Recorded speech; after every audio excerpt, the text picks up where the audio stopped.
Good morning, and thank you very much for having me here. I'm sorry, I will speak English. I don't speak French. I'm looking forward to this event, and I'm looking forward to actually talk about household savings and investment, and kind of contrast a little bit theory and evidence on this topic. So we're going to go through various stages of optimal saving and investment and borrowing decisions. And I'm going to contrast them with theory. So we'll talk about how to think about saving and borrowing, how to think about how much, once you save, how much risk you should take in your investments. For example, how much you want to invest in the stock market. And in particular, how this depends on your circumstances, and I'm going to emphasize human capital. And finally, we go into saving itself and talk about the portfolio allocation and think about diversification, which is kind of one of the most important precepts of financial theory. The goal of the talk is to give you some principles and make you understand some principles of these decisions or how to take them optimally and contrast them with the evidence. I want to emphasize that everything I'm going to talk about today is going to be based on Sweden, and it's going to be based in the period that goes from 1999 to 2007. In 2007, Sweden decided to abolish the wealth tax, and it decided also to abolish the collection of the data, so we don't know anything basically after that, and we can't reproduce this finding. We cannot see how this decision, how this implication, how this, all the things that I'm going to talk about and many more might have changed because financial markets have changed so rapidly in the last years.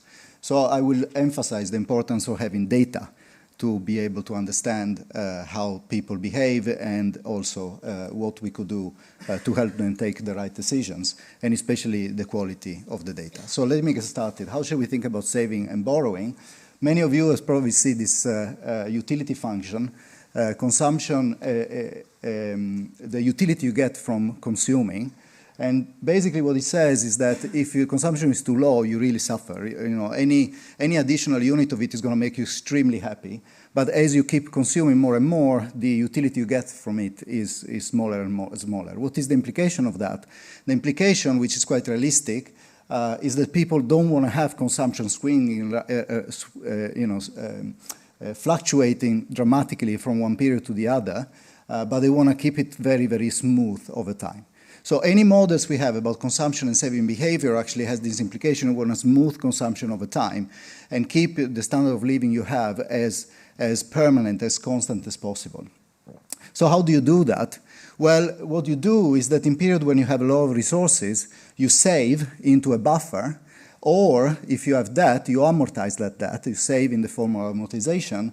And in periods where you have little resources, then instead you tap into the buffer, you borrow out of your debt capacity. And in this way, you can see from the horizontal red line, consumption remains stable, even though income fluctuates over time. And typically, we have high income later in our working life because we have reached the peak of our career, and also in good times. And we have low income typically early in life when you start working, as you gain experience, or when things turns out to be bad. The stock market is tanking, the economy is not doing so well. But you see from this very simple kind of outline of the basic forces of this theory is that basically thinking about how to save and how to borrow, it simply means thinking about when you're going to consume. If you save, you're going to consume later. If you borrow, you're going to consume now. You move resources. All the resources you have available during your life cycle, you move them over time and across different states of the world, across different events, by using financial markets, by saving and by borrowing. The question is, do we see people actually doing that? Okay. So in order to answer this question, we actually looked at the natural experiment in Sweden. What happened from 1998 and 2004, there was a mass privatization of rental buildings, municipal rental buildings. it was very easy to actually offer to pay the municipality and buy the building for the renters who were forming an association to do so. Typically, the price you would pay is actually lower than the market price. So once you have acquired the building, you actually were able to build immediately some equity in your wealth in the form of real estate equity. Now, in 2001, in 2002, in April 1st, a new law was introduced that actually you needed one more approval in order to get your building privatized. And this was related to the fact that the rent set by the municipalities was also the benchmark for the rent the private land, owners, landlord would actually use in their own apartment, in their own properties, which meant that you could be stopped if suddenly your building was considered crucial to this benchmarking decision. Okay, so in April 1st, 2002, we had 46 buildings that were waiting to be approved, and even though before this was basically automatic, we had the 13 were actually approved, but 33 buildings were actually denied. Okay, so we had people, they became homeowner and actually built this real estate equity, and people actually couldn't do so and remain actually renters. So how did they react to this event? Did they actually use it to smooth consumption over time, as our theory would explain? And the answer is yes. So treated households, those that became homeowners, they consumed more and they borrowed more on average. But the behavior was very different depending on who they were.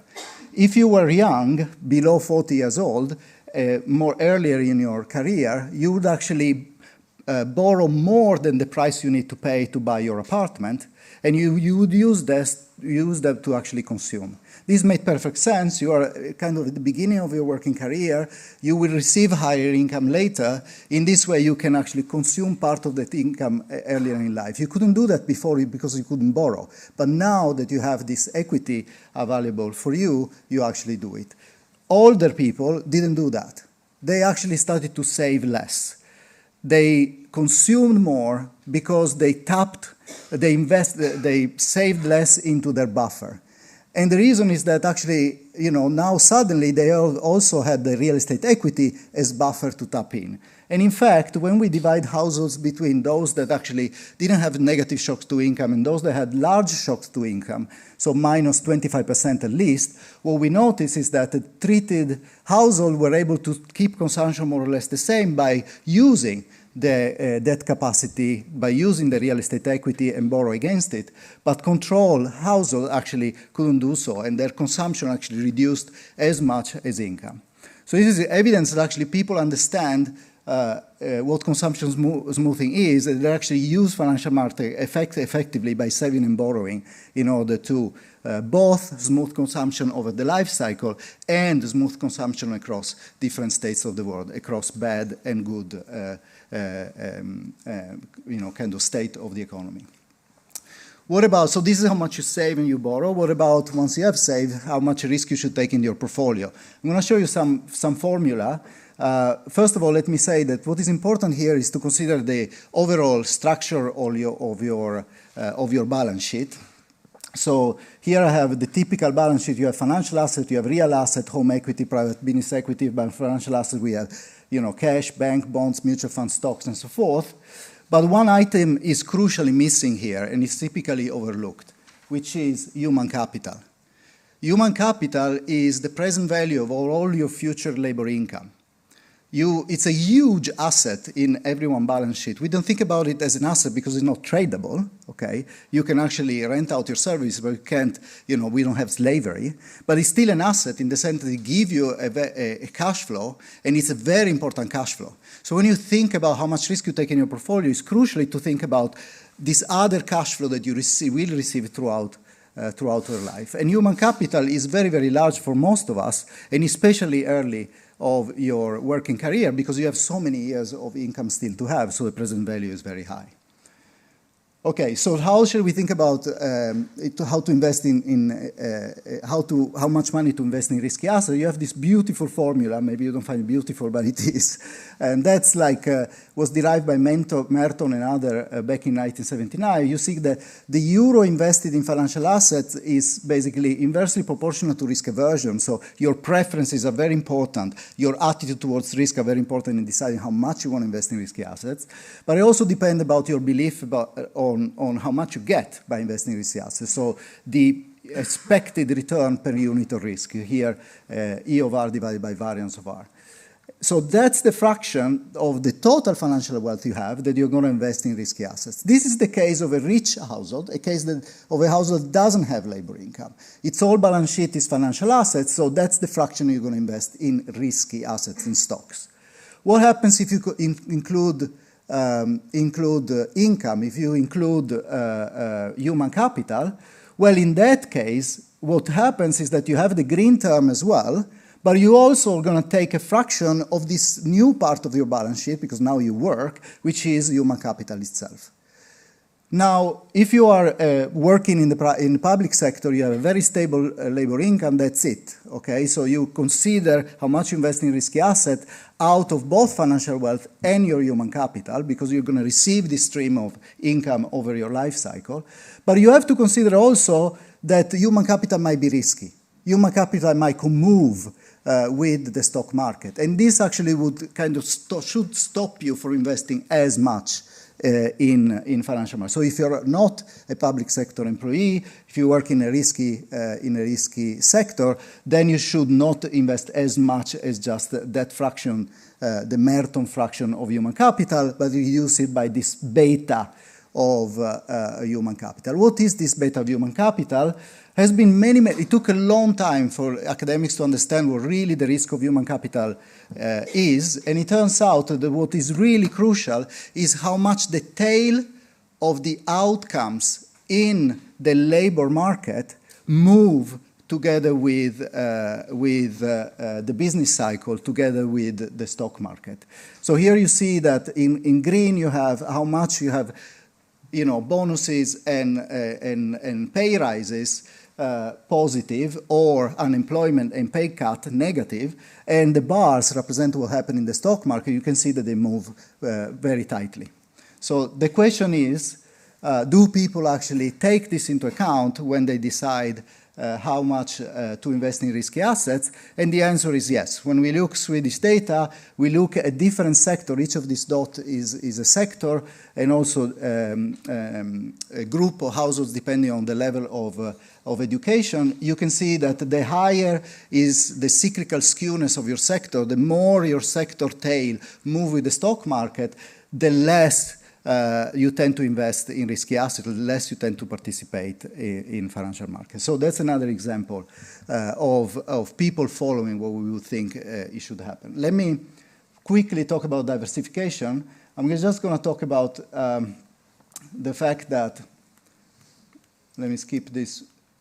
Let me just say very quickly that basically by diversifying in investing in wide market indexes, you can increase the expected return you get given the amount of risk you have.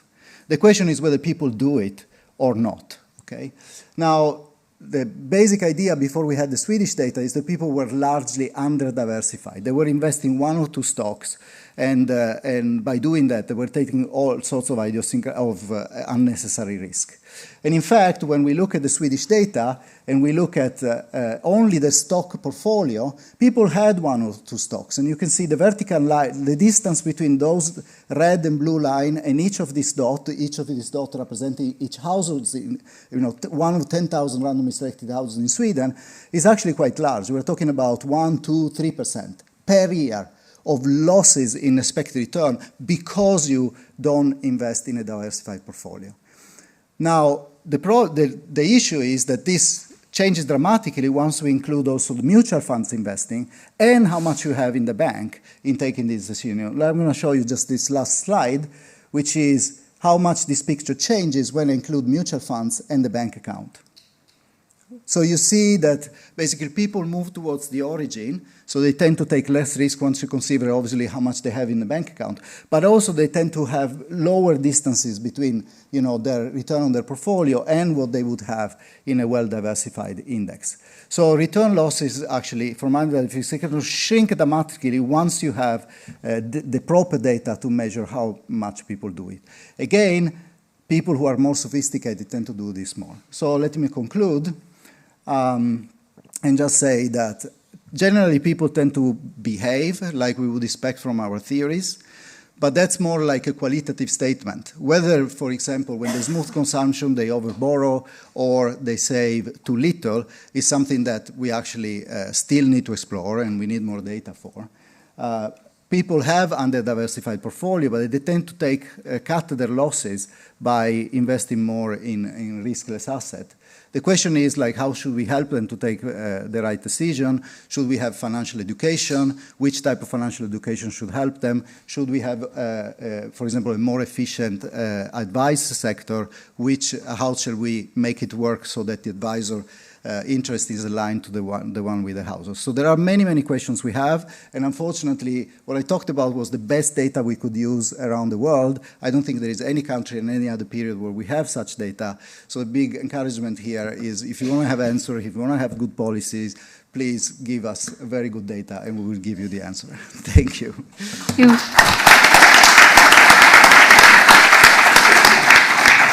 Je vais à présent laisser la parole à Marie Brière qui va nous présenter ses travaux sur les incitations à l'épargne retraite. Merci Marie.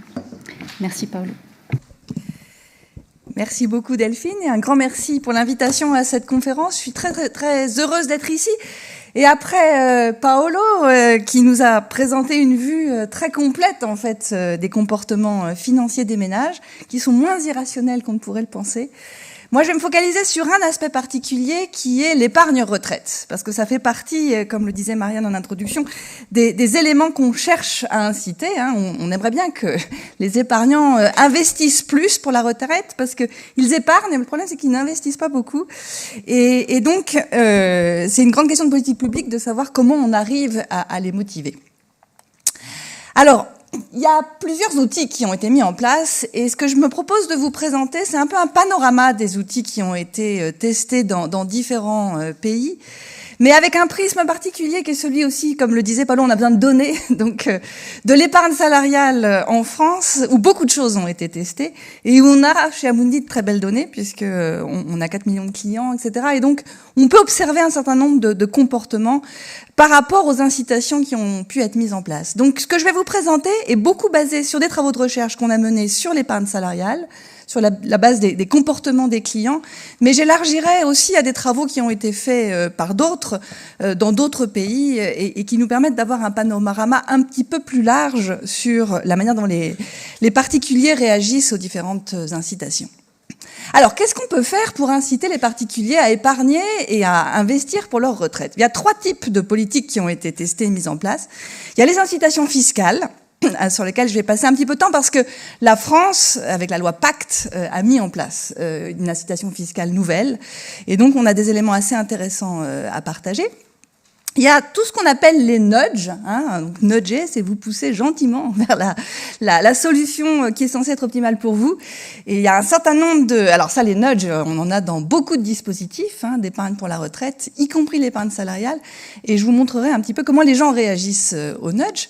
Et puis, le troisième type de politique qui a été testé dans beaucoup de dispositifs aussi, c'est les dispositifs d'éducation, d'information. Ça peut passer par les outils digitaux. Et je vais y revenir également. Alors, les incitations fiscales.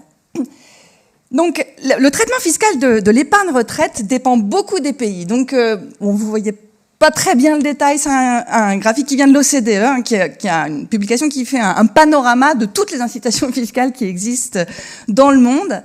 Et donc, c'est très complexe, mais si on veut simplifier, il y a 2 grands types qui prédominent aujourd'hui d'incitations fiscales. C'est les systèmes qu'on appelle pré-taxe et post-taxe. Donc, pré-taxe, vos cotisations sont déductibles du revenu Et les retraits, donc lorsque vous mettez de l'argent sur le dispositif d'épargne de retraite, vous pouvez le déduire de vos revenus, et les retraits vont être fiscalisés. Donc typiquement, lorsque vous serez à la retraite, vous paierez un impôt sur le revenu sur les retraits que vous faites, qui seront considérés comme du revenu. Et le système post-taxe, c'est exactement l'inverse. Donc vous êtes fiscalisé immédiatement, mais à la retraite, vous êtes défiscalisé. Et alors, en France, la loi Pacte a introduit pour la première fois dans les dispositifs d'épargne retraite avec l'introduction du PER, et donc ça a modifié la fiscalité puisque ça a autorisé la possibilité de faire des nouveaux types de versements volontaires déductibles dans les dispositifs d'épargne salariale, donc dans les anciens PERCO qui sont devenus des PERCOL, donc un nouveau type de versement déductible. Alors, ce qui est intéressant, c'est qu'il y a beaucoup de débats, pas seulement en France, mais notamment aux États-Unis, sur quel est le meilleur système. Donc, aux États-Unis, les deux systèmes coexistent, par exemple. Ça dépend des dispositifs. Donc, dans le 401K et l'IRA traditionnel, c'est plutôt pré-taxe. Dans le Roth IRA, c'est plutôt post-taxe. Et Trump a d'ailleurs proposé de réformer. Naturellement, ça a des implications sur la dépense fiscale, donc a été assez vocal pour proposer de réformer le système américain. Donc, on verra comment les choses vont évoluer aux États-Unis. Alors, comment les gens réagissent et quel a été l'impact de la loi Pacte? Donc, quel a été l'impact de l'introduction de ce nouveau type de versement volontaire que vous pouviez faire si vous travaillez dans le secteur privé, dans votre dispositif d'épargne salariale? Alors, ce qu'on voit déjà sur ce graphique-là, ou qui présente les différents types de contributions que les gens font dans les plans. Donc c'est la contribution moyenne qui est faite par individu et par an dans versement volontaire, parce que vous pouvez aussi toucher une rémunération variable de la part de votre employé. Là, on regarde ce que vous mettez en plus de votre propre argent sur ce type de dispositif. Et selon les types de versements. Alors, ce qu'on voit très clairement, c'est la courbe rouge, c'est que les contributions pré-taxe, qui n'existaient pas avant, ont assez fortement augmenté sur la période, alors avec des niveaux qui restent modestes, et les contributions post-taxe, qui existaient avant, sont restées stables.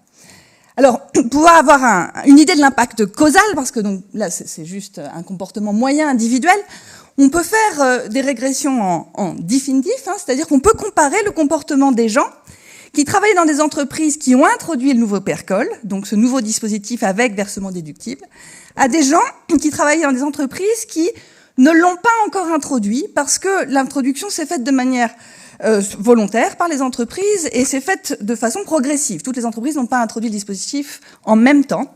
Et donc, ça permet de mesurer les différences de comportement entre les gens qui ont eu accès au retrait, aux possibilités de faire des versements déductibles versus les autres. Et ce qu'on constate, c'est que les gens qui ont eu accès à ce type de dispositif ont mis 150 € en moyenne en plus, donc c'est 150 € par individu et par an, donc c'est des montants qui peuvent sembler assez faibles. Bon, les versements volontaires sont assez faibles en France, dans les dispositifs complémentaires, notamment dans l'épargne salariale. Ce qui est intéressant, c'est de voir qu'il n'y a pas eu d'impact, il n'y a pas d'effet de spillover, donc les gens n'ont pas moins versé en ce qui concerne les versements post-taxe, donc les anciens versements volontaires qui étaient non déductibles. Il n'y a pas non plus d'effet de spillover sur les versements sur le PEE, donc les dispositifs de moyen terme, où l'argent n'est bloqué que 5 ans, donc les gens continuent à verser aussi sur les PEE. Et pas d'impact significatif sur les retraits, alors qu'ils sont très volatiles, les retraits. Donc, il y a eu un peu plus de retraits, mais qui sont non significativement différents de zéro. Et donc, les contributions nettes pour la retraite ont augmenté de 180 €, donc un impact significatif, mais relativement modeste. Donc, la loi Pacte a eu un impact. Elle a incité les gens à faire des versements volontaires pour l'épargne retraite, donc à investir pour la retraite, mais un impact modeste, et également un impact hétérogène. Et ce que je vous présente ici, c'est le coefficient qu'on voyait tout à l'heure, c'est 150 € en moyenne, comment ça se répartit selon les différents groupes qu'on peut considérer. Et là, on a fait des quantiles d'âge et des quantiles de revenus. Et vous voyez très clairement que les gens qui ont le plus contribué sont les gens les plus vieux, et les gens qui avaient le plus de revenus. Donc, on a, avec ce type de politique, des effets qui sont assez hétérogènes. On a également des effets différents selon le degré de familiarité. Donc les gens actifs, les gens qui déjà faisaient des versements volontaires avant, alors dans le dispositif post-taxe, ces gens-là sont les gens qui ont aussi le plus contribué. En fait, ces gens-là saisissent l'avantage fiscal. Ils sont actifs, ils ont envie d'épargner pour la retraite, et quand une opportunité fiscale se présente, ils changent de dispositif et donc vont aller capturer l'avantage fiscal. Et donc c'est le graphique que vous voyez à gauche, où les versements ont été plus importants, que pour les gens passifs, moins familiers avec les versements volontaires, qui, eux, ont été moins impactés par la réforme. Et le graphique montre aussi l'évolution des versements dans le temps. Donc P0, c'est la première année où l'individu a accès aux versements volontaires déductibles, jusqu'à P3, donc la 4e année où il a accès à ce type de versement. Donc, ces résultats, qui montrent un effet significatif mais modeste, posent la question de quelle est la meilleure incitation fiscale qu'on devrait proposer. Et là aussi, c'est un gros débat de politique publique. Il y a un certain nombre de travaux académiques sur ces questions-là, avec des résultats qui sont parfois un peu controversés. En fait, la question qui se pose, c'est qu'est-ce qui est le plus efficace? Est-ce qu'il faut inciter directement l'individu, via une incitation fiscale individuelle, c'est ce qu'a fait la loi Pacte, ou est-ce qu'il faut plutôt inciter les employeurs? C'est-à-dire, et la loi Pacte a aussi introduit des incitations employeurs, donc à jouer sur les deux tableaux. Parce que si vous incitez l'employeur, si vous offrez un avantage fiscal pour l'employeur et qu'il fait une contribution automatique, dans ce cas-là, vous aurez moins d'effets hétérogènes. C'est-à-dire que les gens passifs, typiquement, se laisseront enrôler parce qu'il y aura une contribution automatique de l'employeur. Donc, une manière de réduire ces effets hétérogènes, et donc le fait que les individus plus fortunés, ceux qui sont plus actifs, ceux qui ont plus l'habitude d'épargner pour la retraite, une manière de contrer cet effet-là, ça peut être d'inciter directement l'employeur à faire une contribution automatique dans les dispositifs d'épargne retraite.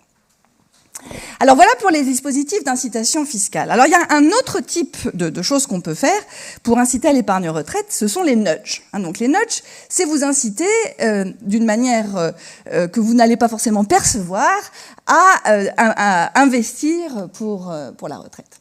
Alors, qu'est-ce qu'il y a comme type de nudge? Il y a typiquement le plus couramment utilisé dans beaucoup de pays, c'est ce qu'on appelle l'adhésion automatique, via l'option par défaut. C'est-à-dire, si vous ne répondez pas à votre bulletin d'option, si vous êtes inattentif, si vous ne savez pas quoi faire, par défaut, une partie de l'argent ou tout l'argent sera versé sur le dispositif d'épargne retraite. Donc ça existe dans beaucoup de pays, avec des effets qui ont été démontrés comme étant très importants. Là, je cite un certain nombre de travaux qui ont été faits aux États-Unis et au Royaume-Uni sur ce type de dispositif mis en place dans des fonds de pension. Et ça marche à court terme très bien. En France, on a ça aussi dans l'épargne salariale, puisque pour ceux qui avaient de l'épargne salariale, vous devez savoir que l'option par défaut verse 50% de la participation sur le PERCOL. Donc une partie de l'argent que vous touchez de votre employeur, si vous ne faites rien, si vous ne remplissez pas votre bulletin d'option, ira par défaut sur le dispositif d'épargne retraite. Alors, je vous disais un effet très important à court terme, ça marche bien. La question, c'est les effets à long terme. Et ça commence à être débattu. Ça commence à être débattu par les académiques parce qu'on commence à avoir des données longues et on commence à voir ce que les gens font sur le temps long, c'est-à-dire pas seulement la première année, mais les années suivantes et comment ils se comportent.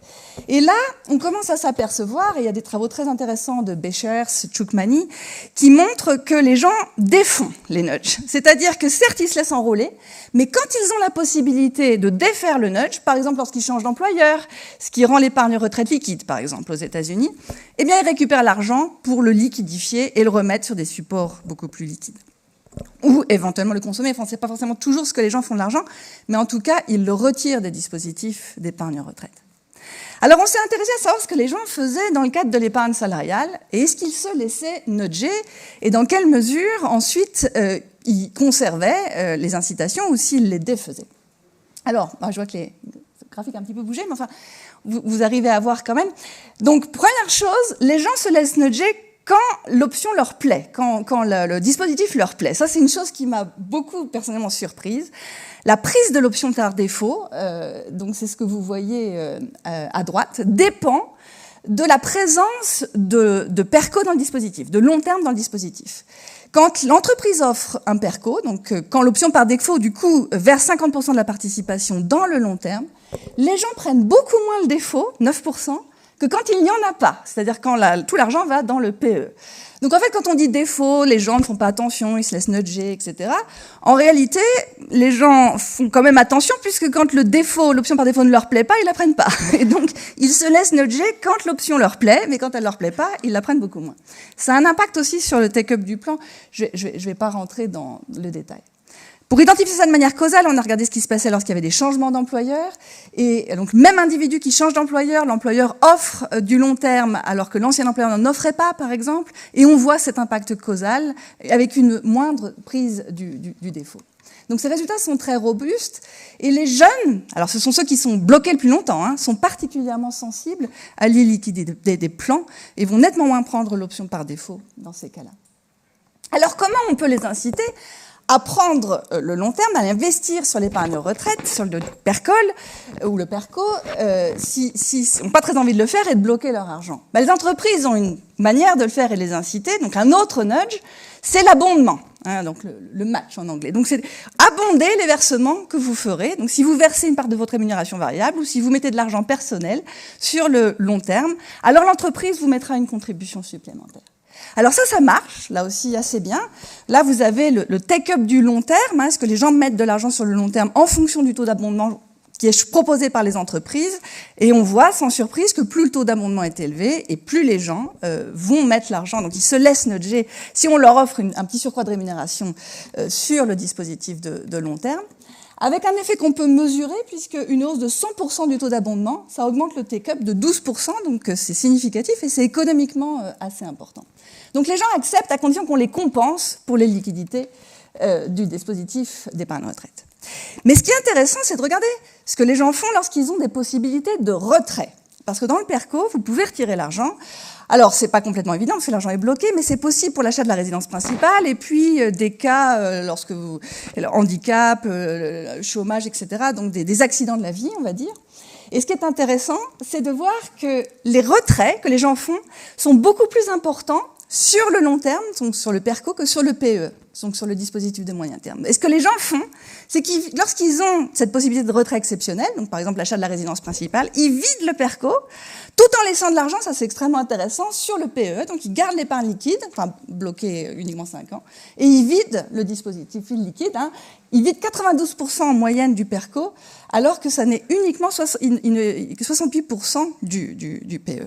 Donc, ils défont le nudge, donc ils prennent le match, ils se laissent enrôler dans l'option par défaut, mais quand ils ont la possibilité de retirer l'argent, ils le font.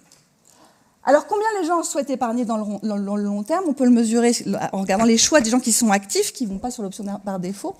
Et on voit que sans abondement, 35% des individus qui font un choix actif épargne dans le long terme, avec abondement 69%, et quelle part de leur épargne ils mettent sur le long terme, c'est 20%. Donc les gens ne détestent pas complètement l'épargne retraite, c'est pas ça que je veux dire. Donc par eux-mêmes, lorsqu'ils prennent pas l'option par défaut, donc ils font leur choix par eux-mêmes, ils mettent un peu d'argent sur le long terme, mais pas forcément ce que les politiques publiques ou les entreprises les inciteraient à faire, sans doute un petit peu moins que ce qui est proposé. Alors, j'ai plus qu'une minute, donc très rapidement sur l'éducation et l'information. Donc, il y a beaucoup de choses qu'on peut faire. Les simulateurs retraite, informer les employés sur des taux d'épargne cibles, informer sur les comportements des pertes. Donc, il y a beaucoup de travaux académiques qui ont testé l'efficacité de ce type de mesures, avec des résultats pour certains contrastés. Par exemple, les comportements des pairs, ça marche pas très bien. Vous dire, regardez, les gens comme vous font ça et vous devriez faire ça, ça marche pas très bien. Les gens, ça plutôt les énerve. En tout cas, ça n'a pas un énorme impact. Et donc, les simulateurs retraite, les dispositifs d'information sont plus efficaces de ce point de vue-là. Alors, il y a beaucoup de choses qu'on peut faire aujourd'hui avec les outils digitaux. Je voudrais citer un papier qui est intéressant parce qu'il compare deux types d'informations offertes sur un support digital. Une information qui indique que vous avez un avantage fiscal et une information, donc c'est le même dispositif, qui insiste sur la simplicité à faire un versement. Le traitement informationnel qui a le plus d'impact, c'est celui qui dit, alors qu'il s'agit du même dispositif, que les versements seront très simples, que c'est un un bouton à cliquer et vous ferez un versement. Alors même que l'avantage fiscal existe dans les deux cas, mais informer sur l'avantage fiscal a moins d'impact qu'informer sur la simplicité. Donc ce qui dit l'importance de la simplicité et les outils digitaux permettent de simplifier beaucoup les choses. Donc moi je place beaucoup d'espoir dans ce type d'outils. Travailler par ailleurs sur les robots advisors qui a aussi un fort impact sur les comportements d'épargne. Et puis il y a des choses amusantes, je voulais citer ce travail, bon, qui est un peu ancien, mais qui est assez amusant, qui présente, avec les outils de réalité virtuelle, on peut vous présenter une image de vous-même dans 30 ans, dans 50 ans. Et ça a un impact sur la propension à épargner. Donc il y a des choses aussi amusantes qu'on pourrait tester avec les outils digitaux. Voilà, donc je vais skipper la conclusion parce qu'on a passé pas mal de temps et laisser du temps pour Boris. Merci beaucoup. Merci beaucoup, Marie.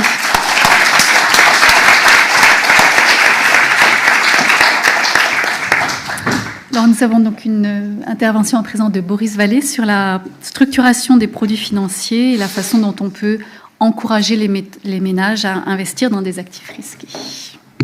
Oui, merci Delphine. Et donc, c'est des travaux que j'ai réalisés en collaboration avec Paolo sur les données suédoises. Donc, une fois de plus, si seulement on pouvait mettre un ISF en France et collecter toutes les données, ce serait le bienvenu pour les chercheurs et pour le régulateur. Et donc, ma compréhension, c'est qu'en ce moment, en France, les produits à capitaux garantis se développent fortement. Ils avaient un petit peu disparu, ce qui est pas forcément une surprise, parce qu'en période de taux bas, c'est difficile de les structurer. Et donc, ce qu'on essaye de faire dans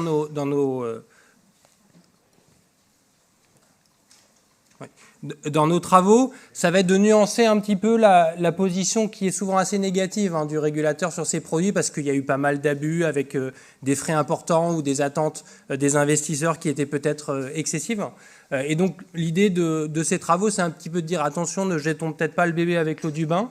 Il se passe quelque chose d'intéressant et essayons de garder le meilleur sans avoir le pire.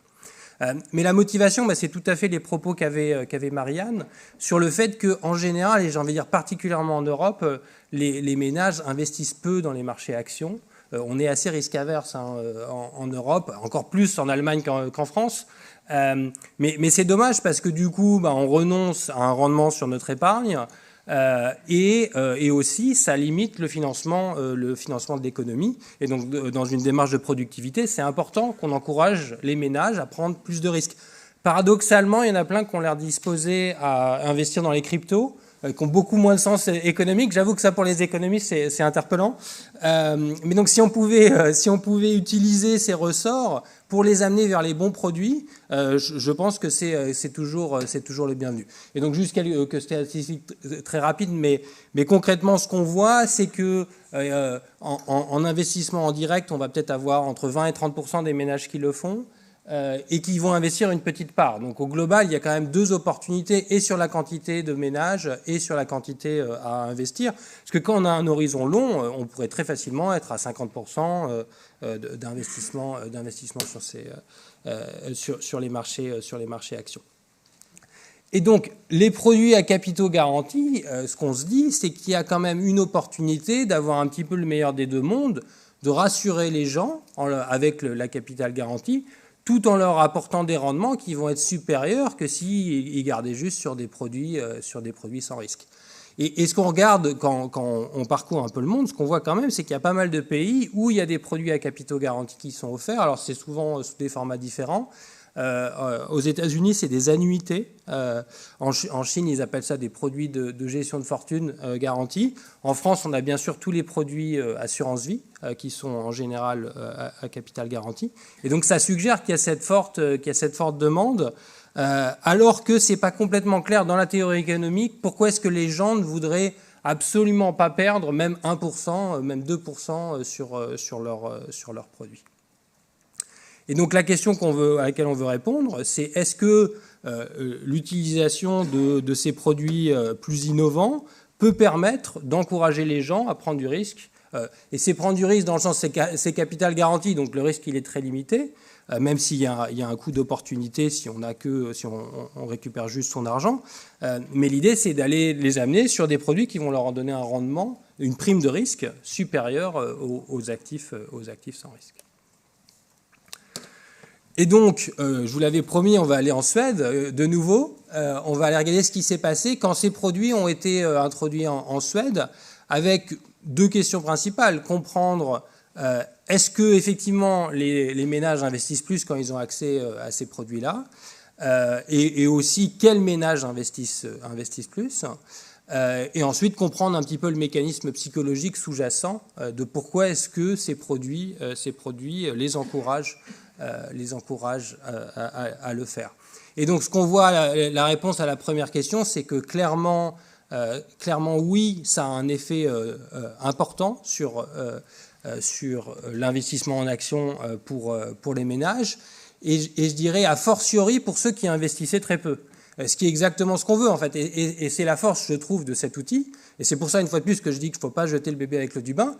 C'est qu'il est très ciblé, en fait. Parce qu'il y a plein de mesures qui ne sont pas ciblées du tout. Il y a plein d'outils qui ne sont pas du tout ciblés. Alors que celui-là va justement aller encourager ceux qui avaient tendance à ne pas le faire parce qu'ils avaient peur de prendre des pertes sur leur investissement. Et donc l'autre question, qui intéresse peut-être plus les économistes que le régulateur, c'est mais pourquoi est-ce que les gens étaient si réticents à prendre du risque? Et donc qu'est-ce qui explique que quand on leur offre une garantie, ils vont se mettre à investir plus? Et donc là, on fait un travail plus théorique, et on identifie deux mécanismes possibles. Donc l'aversion aux pertes, qui est différente de l'aversion au risque. Parce que l'aversion au risque, elle est tout à fait légitime, parce qu'effectivement, on veut gérer ces risques. Mais l'aversion aux pertes, c'est d'être très réticent à perdre, par exemple, juste 1% sur son investissement, alors que ça ne met pas du tout la personne dans une situation difficile.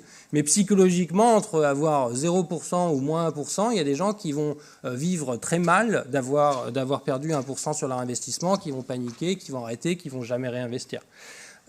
Et l'autre mécanisme, et donc bien entendu le capital garanti, il est exactement fait pour assurer ces gens-là, vous inquiétez pas, vous savez exactement au maximum combien vous récupérez à la fin, au minimum, pardon.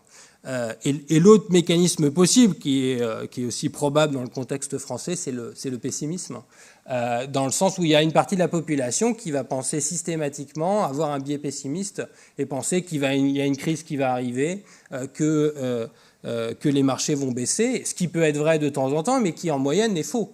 En moyenne, les marchés montent beaucoup, et donc c'est dommage de se priver d'investir par pessimisme. Donc très brièvement, les produits à capitaux garantis, je pense que vous êtes familiers avec ça. L'idée, c'est donc que si le sous-jacent baisse, on a une protection, on va récupérer tout son capital ou 90% de son capital. Et par contre, si le sous-jacent s'apprécie, on va avoir une partie de la performance. Bien entendu, on ne peut pas avoir toute la performance positive parce que sinon ce serait magique. There is no free lunch.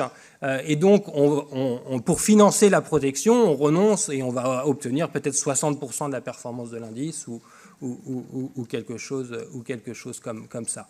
Alors en Suède, c'est des petits malins. Ils ont trouvé une manière de faire croire justement qu'il y a un free lunch. Dans le sens où ils vont mesurer la performance d'une manière un peu bizarre. Ils vont la mesurer pas sur toute la durée, mais sur plusieurs durées. Et du coup, ils arrivent à promettre 110% de performance. Vous voyez. Mais dans la réalité, il faut diviser ce chiffre par 2 à peu près. Donc il faut se dire que c'est 55-60%. Donc ça, c'est le côté un peu plus néfaste de ces produits où souvent les structureurs ils s'emballent un petit peu. Mais une fois de plus, ce qui compte, c'est l'effet au final. Et on voit aussi que sur la garantie, en fait, c'est promis capital garanti, mais c'est émis avec une prime. Et donc, en fait, il y a une perte potentielle d'environ 10%. Donc le diable est dans les détails, il faut bien entendu bien regarder. Mais économiquement, c'est quand même très similaire de ce que je vais vous montrer, une protection et une participation à l'appréciation. Et ce qu'on voit, c'est qu'en l'espace de 5 ans en Suède, il y a 13% des ménages qui ont investi dans ces produits. Alors, ce n'est peut-être pas les chiffres des cryptos, mais pour une innovation financière, c'est très rapide et conséquent. Donc ça bouge vraiment l'aiguille. Et si on pense aux trackers et aux ETF, ça a pris des décennies en fait. Je veux dire, maintenant ça se développe beaucoup, mais ça a pris des décennies à se développer les ETF. Donc c'est quand on voit cette courbe-là, on se dit aussi qu'il y a quelque chose d'assez puissant qui se passe. Alors, comme il y avait beaucoup de scepticisme dans la profession sur ces produits, on a dû prouver qu'effectivement le rendement, il était correct.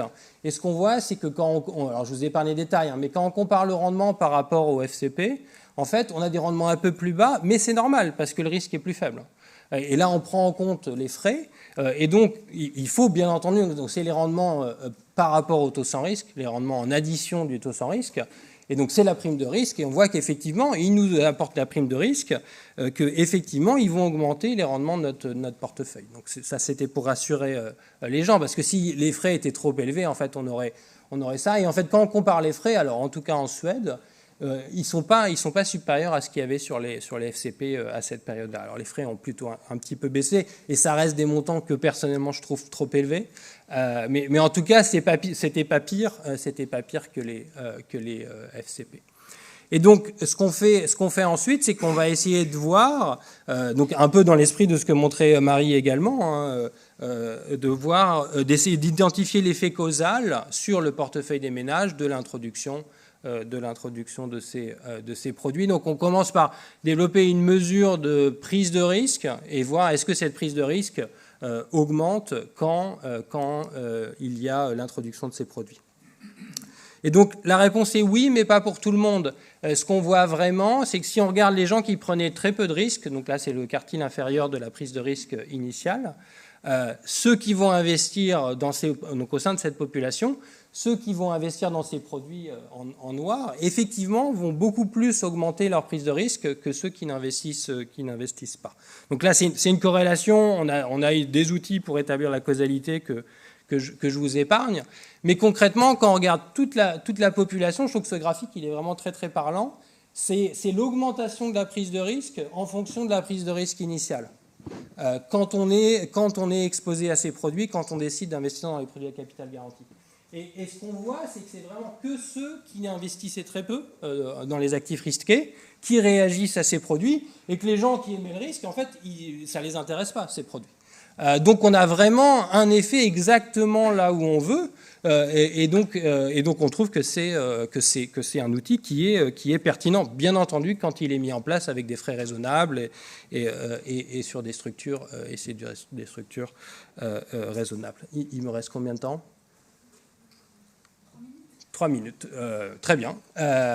Et donc, de toute manière, j'allais être rapide sur la partie théorique, mais je pense que pour nous, c'est toujours intéressant en fait de comprendre pourquoi est-ce que les gens se comportent d'une certaine manière. Et c'est exactement ce que la théorie peut nous permettre d'explorer, parce que dans les données, en fait, c'est difficile de voir ce qui se passe exactement dans la tête des gens.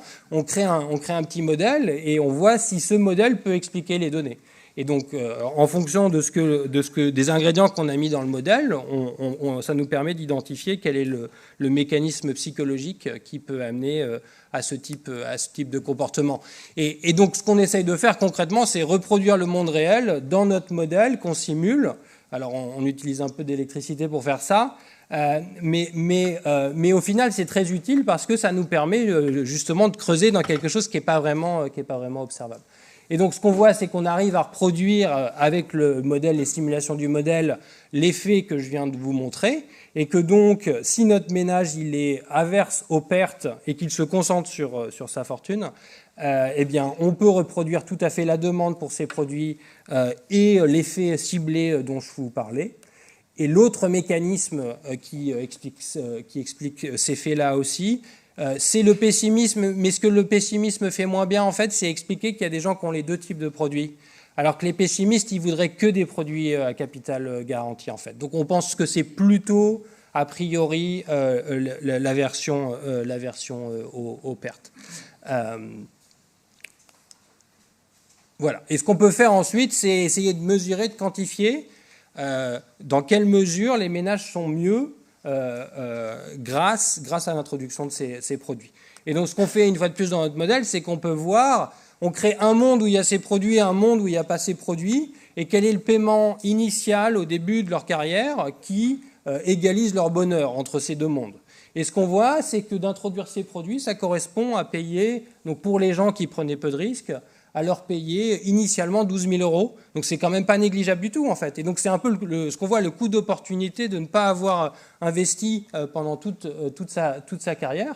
Et donc ça donne une quantité non négligeable. Alors c'est là où on voit les frais en fait, l'impact des frais, c'est que ce gain il est partagé en fait entre la banque et le ménage. Et donc idéalement il faut que ce partage il soit raisonnable pour qu'il reste beaucoup au ménage. Et donc c'est là où c'est important que la concurrence fasse bien son travail. Et donc en résumé, ce qu'on voit, c'est que donc, ces produits à capital garanti, effectivement, ils encouragent à la prise de risque dans le sens où les ménages vont plus investir dans les marchés actions à travers ces produits qu'ils ne l'auraient fait en leur absence. Et surtout, je veux bien souligner cet effet ciblé de ces produits qu'on trouve particulièrement intéressant. Voilà. Merci beaucoup.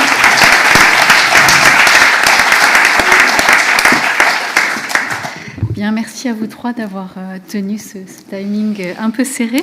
Nous allons à présent prendre le temps de quelques questions. Et je vais commencer par une question à Paolo. Donc, je t'adresse en français, Paolo. Est-ce que dans les recherches que vous avez menées, vous avez rencontré certains problèmes, autres que ceux mentionnés lors de ta présentation, pour lesquels il est apparu qu'il était crucial d'avoir des données qui soient fiables, détaillées et exploitables?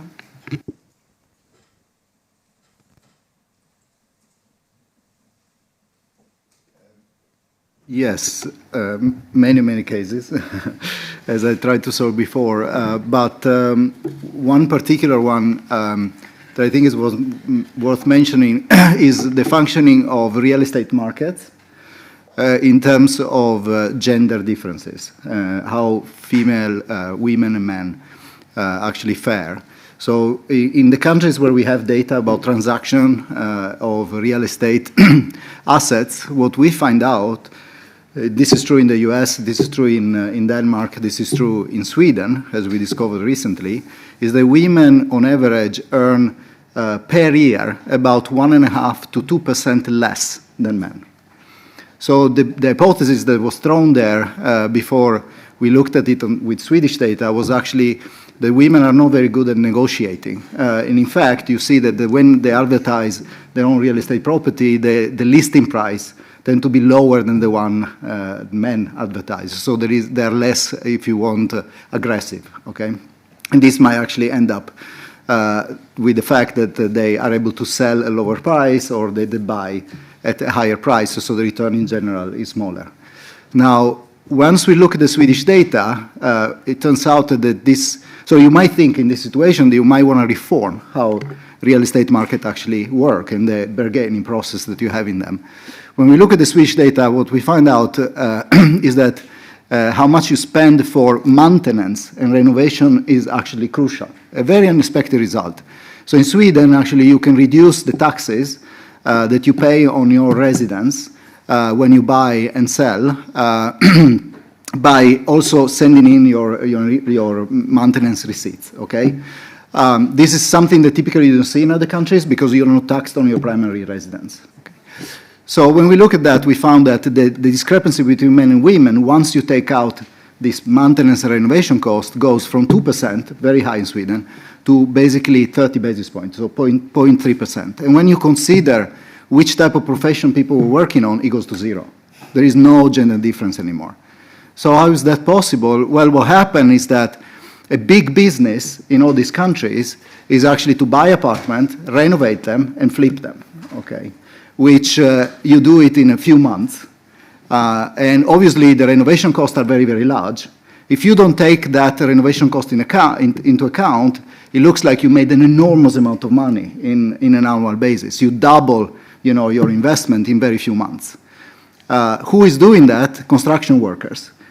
Construction sector is one of the few sectors in the world where actually, there has been basically no kind of improvement in terms of gender equality.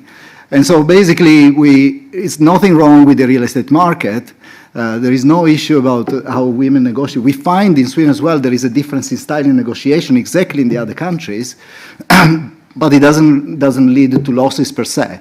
What happens is that the construction sector is heavily, kind of tilted towards man presence. And so the issue is not in the real estate market, it is in the labor market, which is something that we knew anyway. So it's just one example of, a very large loss that you might want to correct, but if you don't have the right data, you can take it completely wrong in terms of policy. Thank you so much.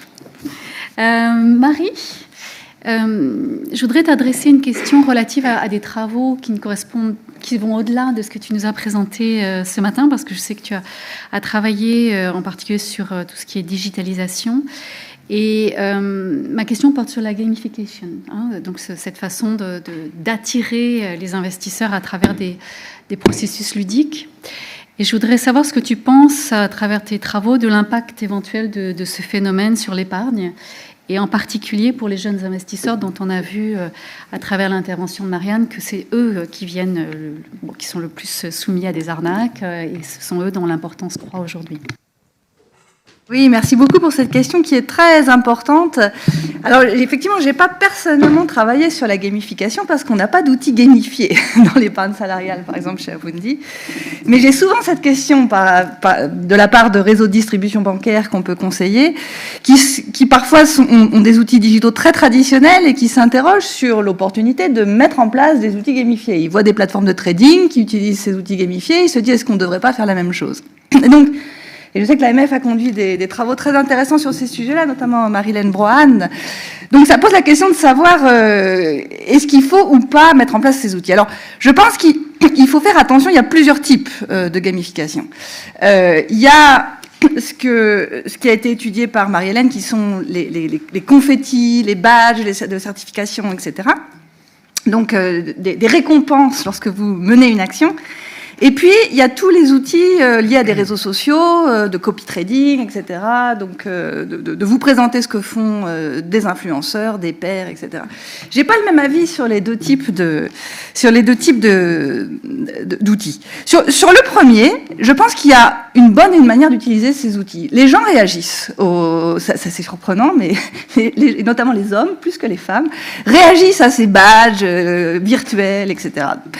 S'ils réagissent, utilisons-les, mais pas pour pousser les cryptos, pas pour pousser du trading à court terme et tourner les portefeuilles, mais pour investir à long terme. On peut mettre un reward lorsqu'on a investi sur son épargne retraite à 30 ans, en investissant un peu en action dans un produit structuré. Moi, j'ai pas de problème avec ça. Et la question, c'est sans doute de restreindre les endroits où on peut mettre ce type d'outils et vraiment de les utiliser à bon escient pour des investissements qui font sens, et notamment de l'investissement à long terme. Donc, je pense, et un des enseignements des travaux de Marie-Hélène, d'ailleurs, c'est de montrer que quand on le met sur le placement en action, les gens investissent plus en action. Quand on le met sur le placement sans risque, les gens investissent plus sur le placement sans risque. Donc, ça a vraiment un effet symétrique. En fait, les gens font là où ils sont incités, enfin, rewardés, en tout cas, par les confettis ou les badges d'accomplissement. Donc ça, c'est la première chose. Sur tous les aspects de copy trading, etc., donc la possibilité d'associer une plateforme d'investissement à un réseau social, je suis plus partagée. Alors, j'ai pas travaillé moi-même parce qu'on n'a pas de données là-dessus, mais j'ai quand même regardé pas mal les travaux qui ont examiné les plateformes de trading. Alors, bon, ce genre de choses s'est mis en place sur des plateformes de trading où on traite des titres individuels. Hein, donc, l'idée, c'est de tourner les portefeuilles, etc. Donc, il faudrait pouvoir aussi examiner ce qui se passe sur des plateformes d'investissement à long terme. En tout cas, sur les plateformes de trading, ça a plutôt un impact défavorable. Ça pousse les gens à tourner plus les portefeuilles. Ils suivent pas les bons influenceurs, ils n'ont pas les bonnes informations pour suivre ceux qui sont pertinents, pertinents ou qui ont plus de chance, parce qu'on ne sait pas si c'est des skills ou si c'est de la chance. En tout cas, les gens suivent ceux qui ont le plus de suiveurs, en fait, et pas nécessairement ceux qui ont les meilleures performances. Donc, je pense que ce type d'outil-là ne pousse pas à suivre les bonnes stratégies si ce n'est pas du tout régulé.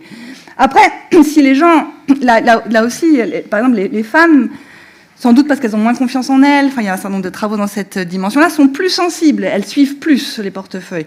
Donc peut-être qu'il faut avoir des influenceurs, il faut peut-être que l'AMF soit un influenceur, il faut peut-être avoir des personnalités de référence agréées qui soient des influenceurs sur ce type de plateforme-là, et dans ce cas-là, pourquoi pas. Mais je pense que ça suppose quand même de faire un petit peu attention de la manière dont on met en place. Bien noté, Marie, merci. Boris, je me tourne à présent vers toi pour évoquer la question des produits structurés que tu nous as présentés. Donc, tu nous as bien montré qu'en fait, ces produits structurés intégraient une certaine forme de complexité. Le capital garanti, c'est pas forcément exactement le capital garanti à 100%.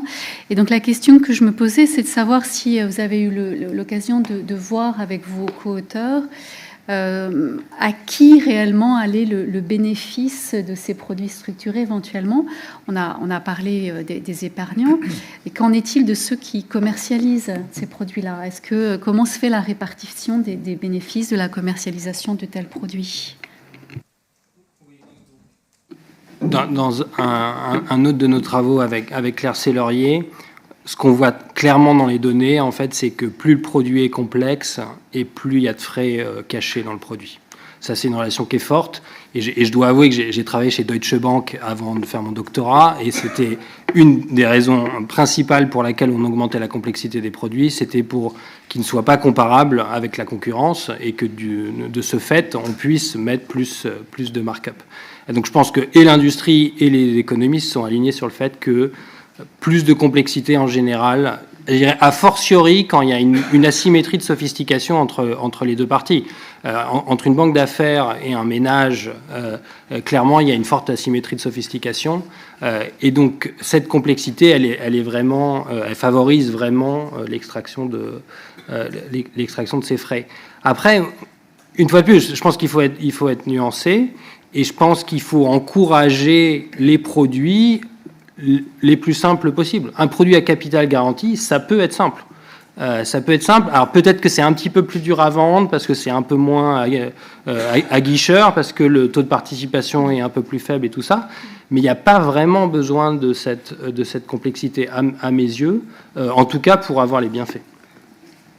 Merci beaucoup. Alors je vais me permettre une dernière question avant de tirer un peu aussi les grands enseignements de tout ce que vous nous avez dit ce matin.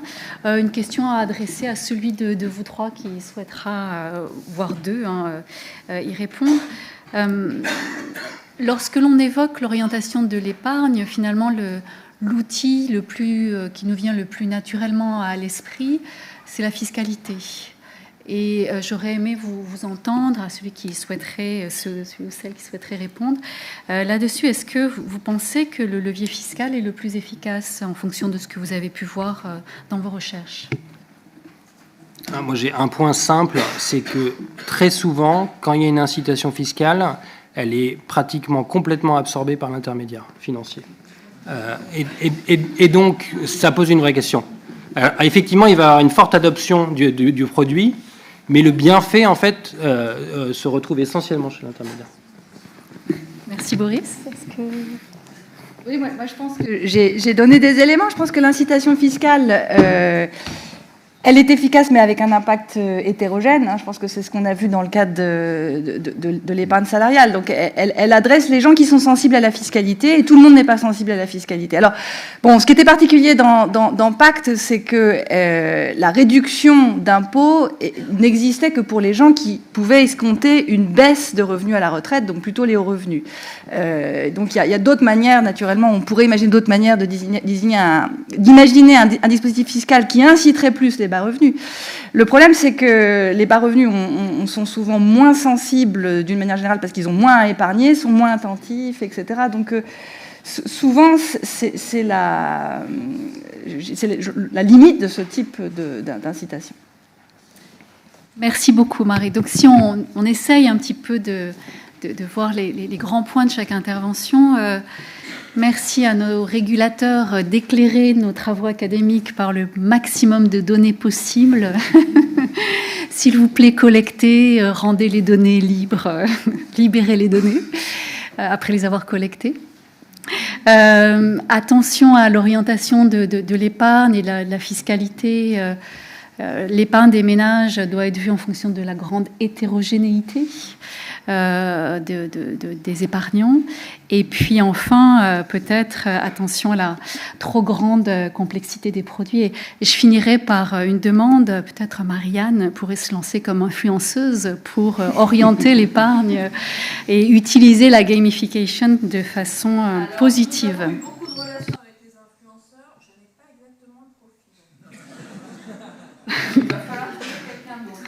Biais de genre, Marianne, tu es sans doute.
Yeah, I just want to say that I think that one big issue are missing markets.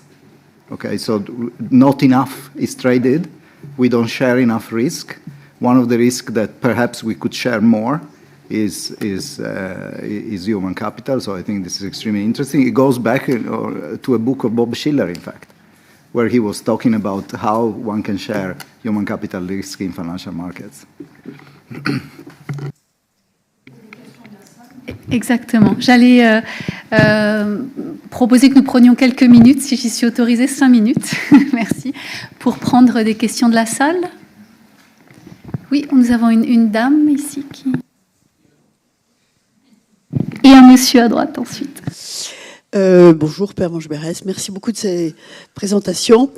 J'ai une question pour Boris Vallée, justement pour rebondir sur votre dernier point. Parce que quand on pense épargne long terme en France, tout le monde salue le succès du PER. Bon, on a vu que ça a un peu secoué dans le débat parlementaire, dans le rapport de la Cour des comptes, avec une remise en cause justement de cet avantage fiscal. Et j'ai fini par comprendre pourquoi, parce que je me disais c'est quand même bizarre de vouloir remettre en cause le PER, et parce que derrière la remise en cause de l'avantage fiscal, je me disais qu'on allait totalement fragiliser le PER. Mais il y a un message qui n'est pas du tout passé et que j'ai fini par comprendre, qui est que en fait l'avantage fiscal avait été capté par les intermédiaires, ou en tout cas qu'il y avait un petit biais très significatif. Donc, mais en même temps, on voit bien que l'avantage fiscal a été, c'est ce que nous a démontré Marie Brière, déterminant pour le décollage du PER. Donc, comment est-ce qu'on fait pour que ça marche et quelle est la bonne solution ? Oui, c'est pas facile de trouver l'équilibre, parce que ce qui est certain, c'est que pour lancer un produit, ça aide beaucoup que l'intermédiaire soit ait des incitations directes à le faire. Et donc peut-être qu'il faut que ce soit progressif et qu'en début de lancement, on soit confortable avec le fait qu'effectivement, il y a une forme de subvention à l'intermédiaire, mais avec à terme une vision où cette part de frais doit diminuer avec le temps, avec le volume. Il devrait y avoir d'autres intermédiaires qui sont confortables avec des frais plus faibles. Monsieur, vous aviez une question ? Oui, merci. Claude Rénal. Moi, j'aurais une question pour Madame Brière, qui nous a dit, alors c'était très intéressant l'aspect nudge, je ne connaissais pas le mot, donc j'ai appris quelque chose, on apprend toujours des trucs, donc le nudge, mais surtout sur l'idée que lorsque finalement on le pouvait, on se retirait finalement du père.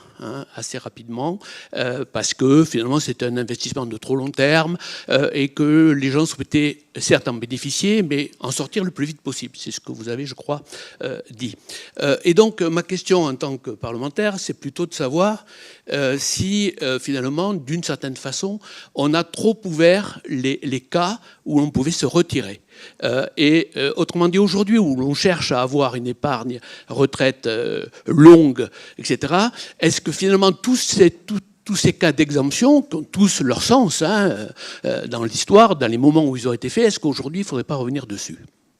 Et merci pour cette question qui est une excellente question et vous n'êtes pas la seule à vous la poser parce que c'est vraiment une question de débat public dans beaucoup de pays. Quelle liquidité, quelle flexibilité on doit offrir à l'épargne retraite ?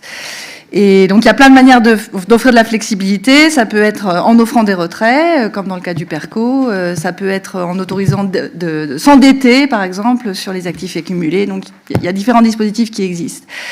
Donc, c'est pas une question simple et c'est moins simple que ça en a l'air parce que, en fait, il y a deux effets qui jouent. Effectivement, si je vous offre la possibilité de retirer l'argent et de le liquidifier, vous risquez de le faire. Peut-être pour consommer, mais peut-être pas. Parce que peut-être cette épargne, vous allez la mettre ailleurs, sur un autre dispositif liquide, mais que vous allez garder jusqu'à la retraite. Et ça, le problème, c'est que, et je reviens sur la question des données, on ne sait pas forcément ce que les gens font lorsqu'ils ont liquidifié leur épargne. C'est pas forcément pour consommer immédiatement, s'acheter une voiture ou partir aux Seychelles. Ça peut être aussi pour épargner sur d'autres dispositifs. Donc ça, il y a ce premier effet, vous autorisez le retrait, les gens prennent l'option. Mais il y a un deuxième effet quand même, que les gens sont plus incités à mettre s'ils savent que c'est liquide. C'est-à-dire que les gens qui savent que peut-être, et c'est l'épargne de précaution, c'est donc les motivations qui sont liées à garder de la flexibilité, un pot d'épargne liquide en cas de besoin, en cas de pépin par rapport à sa voiture, sa maison, etc. Donc on peut avoir des besoins de liquidité, et donc les gens sont très sensibles aussi à avoir la possibilité de retirer en cas de besoin. Donc il y a un trade-off, en fait, parce qu'il y a ces deux effets qui jouent. Donc, moi, je suis pas forcément en faveur d'une épargne complètement bloquée, parce que je pense que offrir un peu de liquidité, c'est aussi inciter les gens à épargner, parce qu'ils savent qu'ils pourront le retirer. Les gens gardent beaucoup l'argent dans les dispositifs d'épargne retraite. Dans d'autres travaux, une présentation que j'avais fait pour le Conseil d'orientation des retraites, j'avais regardé, par exemple, la manière dont les gens modifient leur allocation dans le cycle de vie et comment ils épargnent dans le cycle de vie. Beaucoup de gens gardent, après le départ à la retraite, de l'argent dans les dispositifs d'épargne salariale. Donc, il y a aussi des gens qui retirent à la retraite ou qui décumulent à la retraite. Il y a des gens qui le font avant pour des achats. Mais donc, la liquidité n'est pas forcément un frein à l'épargne longue. C'est ça que je veux dire. Et ça dépend des gens, en fait. C'est ça le problème, c'est que ça dépend des gens. Il y a des gens qui sont compulsifs, qui, si vous leur donnez la liquidité, ils dépensent. Et il y a des gens qui aiment juste avoir de la liquidité pour épargner à long terme. Donc c'est ça qui rend, effectivement, c'est ce que tu disais, Delphine, les choses très compliquées. C'est que les comportements sont hétérogènes. Il faudrait presque avoir des produits différents selon la personne qu'on a en face de soi. Ouais. Merci. Nous avons éventuellement le temps de prendre une dernière question. Alors on va... Alors peut-être 2 si les réponses sont rapides. On va voir. Bonjour, j'ai une question... 3. J'ai une question un peu générale sur l'orientation de l'épargne. Est-ce qu'il y a un lien académique entre le modèle de rémunération de l'intermédiaire et l'orientation de l'épargne des ménages ? Aujourd'hui, 92% des CGP en France sont rémunérés sur des rétros, 8% sont indépendants, 80% de l'encours des PER, c'est dans l'assurantiel, pas dans le bancaire. Là, on peut toucher des rétros. Est-ce qu'il y a un lien dedans qui pourrait aussi justifier une prise de risque plus importante dans la durée ?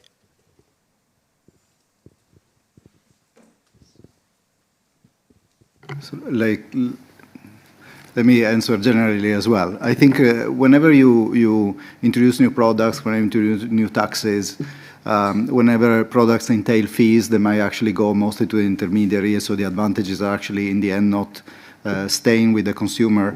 I think what is very important here to understand is that for people, it's extremely difficult to figure out what is important when you decide to invest in financial assets.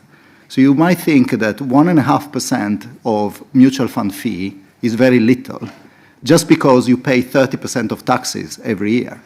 But 1.5% of fee over a long horizon means that you give like 40% of your pension to the intermediary, okay? This connection is not an easy one to make. So is it enough that how can you inform people so that they understand really, what distinguish one product from another, and so competition can actually work. In a market where there is consumers are unsophisticated, competition does not work. The newcomers cannot make their message heard because people don't really understand it, and the sophisticated investor who understand it already get subsidized on products that are favorable to them. So this is a general statement about fees, but it's also a statement whenever we think about incentives, whenever we think about taxes, it's extremely important that these are made silence so that people can take the right decision and competition can work again. Extremely difficult, and in this sense, perhaps all these digital tools we have now at our disposal, and the fact that we can customize products very, very, very precisely, blockchain, it's amazing what actually we could possibly do, should be used towards that goal. Thank you.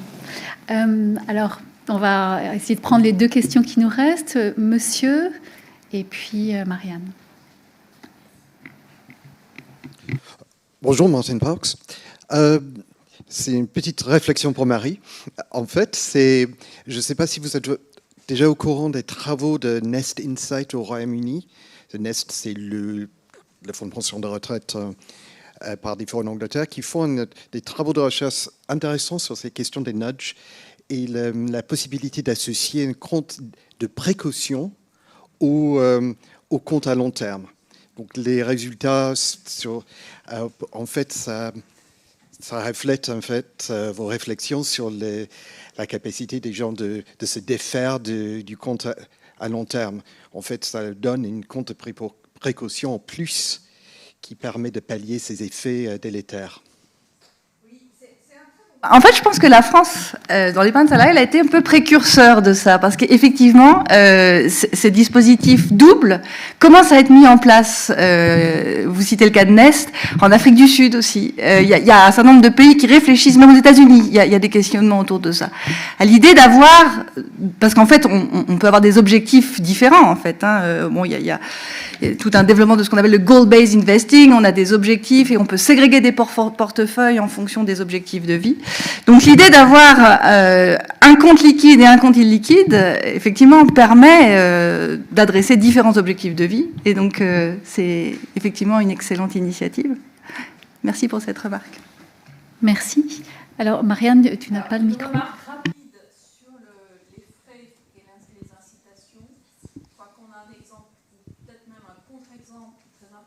C'est le plan d'épargne retraite européen qui a été un échec complet, à vrai dire.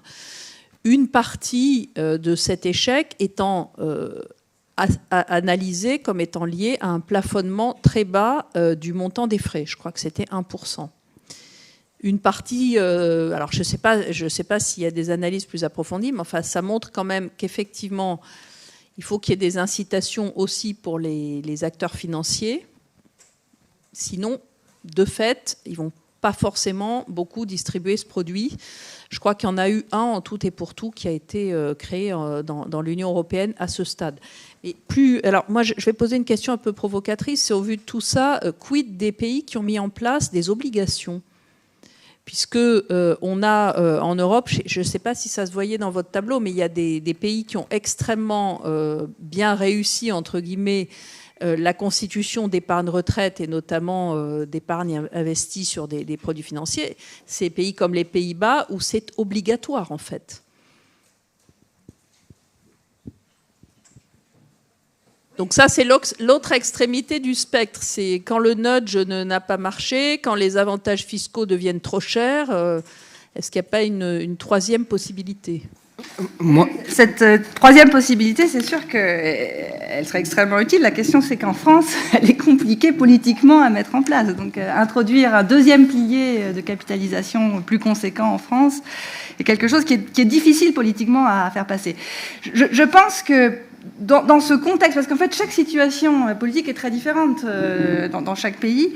Dans ce contexte-là, moi, je parierais plutôt pour justement du troisième pilier avec incitation de l'employeur. Alors le problème, c'est que l'employeur, ça marche avec l'employeur privé, il faudrait aussi réfléchir à tout le secteur public, mais on peut imaginer des dispositifs identiques dans le cadre du secteur public. C'est-à-dire, je pense que l'épargne salariale est un bon exemple où on peut inciter les entreprises à faire des contributions automatiques, ce qui revient à faire de l'épargne obligatoire, en fait, qui passe par l'employeur. Donc, généraliser ça à tout type d'employeur et peut-être en forçant un minimum par l'entreprise, parce qu'aujourd'hui, ça reste quand même à la liberté de l'entreprise. Donc, il y a une forte hétérogénéité aussi entre les entreprises dans ce qu'elles font, entre les petites et les grandes entreprises. Donc, c'est assez inégalitaire aujourd'hui. Mais donc, utiliser les outils en place pour inciter les employeurs à faire des contributions automatiques pourrait être une première étape vers ce que vous appelez de vos voeux. Qui, je n'ai pas appelé de mes voeux, je suis pas folle. Je pose juste la question. Oui. Parce que c'est vrai que quand on regarde les chiffres sur les investissements dans les différents pays européens, on voit qu'effectivement, il y a des pays qui se détachent, c'est les pays nordiques, oui. Et les Néerlandais qui ont eu une politique très radicale, en réalité, qui a consisté à mettre en place des contributions obligatoires. Mais si on ne veut pas aller jusque-là, moi je trouvais que la notion de contribution par défaut était quand même assez puissante, et c'est ce que montrent un peu vos travaux quand même, oui. Non ? Oui, moi je partage ce point-là, oui. Et moi j'avais juste une réaction, on donne beaucoup de carottes, je pense, et il ne faut pas hésiter à utiliser un petit peu le bâton. Alors, il y a beaucoup de réticence à utiliser le bâton, mais j'ai un exemple où pour moi ce serait juste une évidence de contraindre plus les intermédiaires, c'est sur les ETF. Parce que en France, la majorité des fonds sont actifs, les frais sont bien supérieurs à ce qu'on voit aux États-Unis. Moi, ma retraite, elle est investie à 5 basis points de frais aux États-Unis. En France, ces produits ils sont jamais proposés. Et donc, on pourrait imaginer, par exemple, qu'il y ait un devoir de toujours proposer au moins un produit à bas coût et aussi de proposer des produits de gestion active qui peuvent avoir du sens dans certains contextes, mais qui est toujours ce défaut. Et ça libérait énormément de rendement pour les... Alors, bien entendu, ce ne serait pas populaire avec l'industrie, mais je veux dire, mais ça bougerait vraiment vachement, excusez-moi pour le terme, l'accumulation de richesse des ménages. Yeah. If I can build on that, another important issue is our commissions, right? So in the Netherlands, in the UK, we saw cutthroat competition on fees. The moment actually the advisor started to be aligned with the client in the sense of not selling the funds that gave the advisor higher commission, but just selling the funds that had, Bien, il est temps pour nous de prendre une pause. Je tiens à remercier vraiment chaleureusement nos trois intervenants. C'était des présentations très claires. Bravo à tous.